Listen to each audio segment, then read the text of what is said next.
Alright everybody, so here she is, my 2008 Vulcan 1600 Classic, for sale. Got just a touch over 35,000 miles, and this is a cold start. I'm going to do here in just a minute. Going to look at a couple of details on it and show you guys around. As you can see, we've got the great looking white wall tires on it.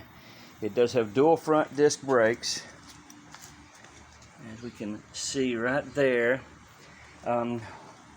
Some of the neatest features that I upgraded on it in the past year have been, of course, the LED, and these are the Cree LED spotlights for the front, and also the headlight. It has that little blue halo. It's just cooler and cool looking at night, but the vision at night is stellar. It's just outstanding. I did add the wind deflectors here, the fork deflectors, which is tremendous. That alone was a big benefit, but you'll notice, like right here, I made some brackets and I raised the windshield up about an inch and a half, and with these deflectors on down here, we're talking about cruising at highway speeds. It has virtually eliminated all of that helmet buffeting that you see that kind of creates that sound up on your helmet and stuff like that in your ears. It's just pretty much gone.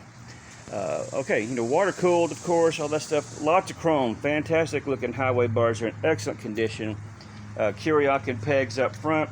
Those will put you back about 250, 275. Included here, of course, got the awesome looking Kuryakan grips. Some great mirrors are in great shape. A hydraulic clutch. Got the front glove box here. It's leather. It's all nice. Now these ram mounts here are great. This is for your. I put my cell phone in here. You can do your GPS. It does great. Quick release. Really nice. We do have the throttle lock right here, and that is a Kuryakan throttle lock. It works great for those long trips, and a throttle boss, which is fantastic as well when you're cruising. So all that has just worked out great for me. Good looking paint scheme, in very good shape. You might see a couple of little chips ever so often. There's one right there. A little bit of touch-up paint would do that great. A little polish right there, and a couple of tiny little chips right there. That's pretty much it. All the chrome is in very good shape, as we can see just by taking a little cruise down the lines right here. Oh, also fancy little master cylinder or slave cylinder cover for the back brakes. I'm sorry, master cylinder color. Good looking pipes. These are the factory pipes. We got the Cobra brand floorboards for the back. Those are really nice. The seats, as you can see right here, Mustang brand, and that has been amazing. Super duper comfort. Removable owner's backrest there. Really nice backrest for your passenger on the back. That is great. The seats have added so much comfort. We've done 7-hour days before 8-hour days, and the numbness and all the butt crap, it's gone. It's gone. Good looking Viking bags right here. These are in excellent condition, and you'll notice that they are lockable, so super nice feature there. I did hard mount these, so they are hard mounted and bolted through on that with fender washers and silicone gaskets. Also right here is a USB charging station for your phone if you need it, or your passenger, to kind of keep things going. These models do have 2 alternators, so they're fantastic. Of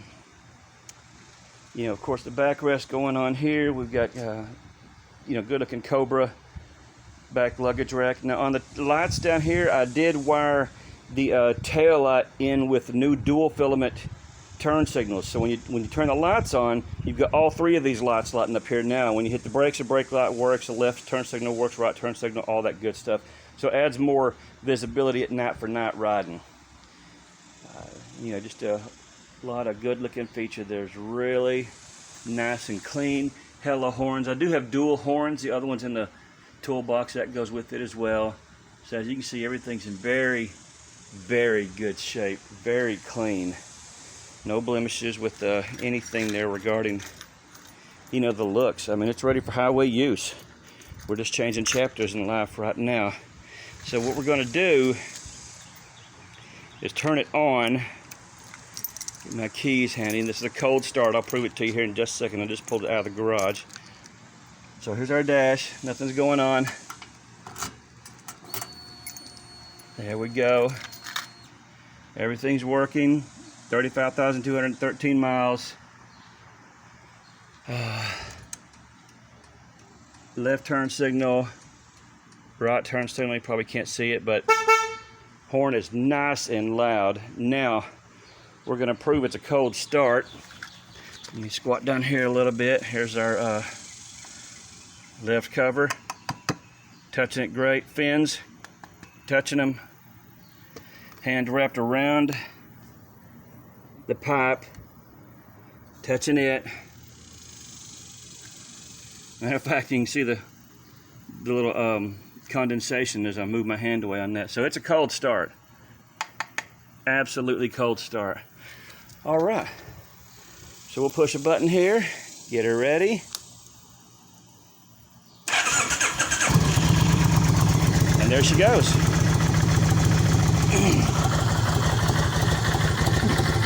And she'll sit there and idle and does great. Really smooth. The only couple of performance modifications I've done, well this one's not performance, but I did add some 2-inch risers on top of the factory 2-inch risers. So now these are 8-inch handlebars. So it's actually a 12-inch total rise. Really comfortable. It puts it about a couple inches below my shoulders, which is nice for those long rides. Oh, good looking end caps here, those Kuryakan end caps. But about last year, I did go into the forks here, pulled those apart, changed the oil out, put in some 5-weight, really good oil for those, and they are super smooth. It runs great. The other thing on the other side is the air box. This is like the fuel, the regulators or whatever on this side. The other side is the air box actually for the air cleaner, and I got a K&N filter in there. Now behind this, the only performance mods that were really made were the K&N air filter, which helped out a little bit. I guess I really couldn't tell the difference, but on this side, I did go in there behind the temperature sensor and I added in a resistor. It's an old Vulcan hack, so I've got a 1,000 ohm resistor in there, and what it does is it tricks the temperature sensor into thinking it's a little bit cooler, and so it squirts a little bit more fuel in there.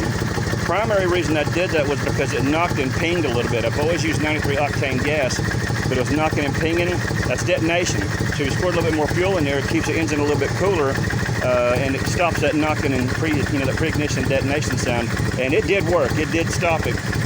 Side benefit, it also added quite a bit more torque and power, so it runs fantastic. I'm at 212, my girl's at about 110, and we load up full gear and have done multiple states with no problem accelerating the freeway and passing any truck in sight.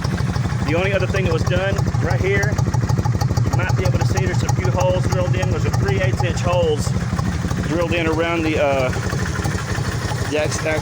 exit of the exhaust, and it helped a little bit with the sound and also a little bit more exhaust. I guess it kind of helped to get out or whatever, but it's all right. So there she goes.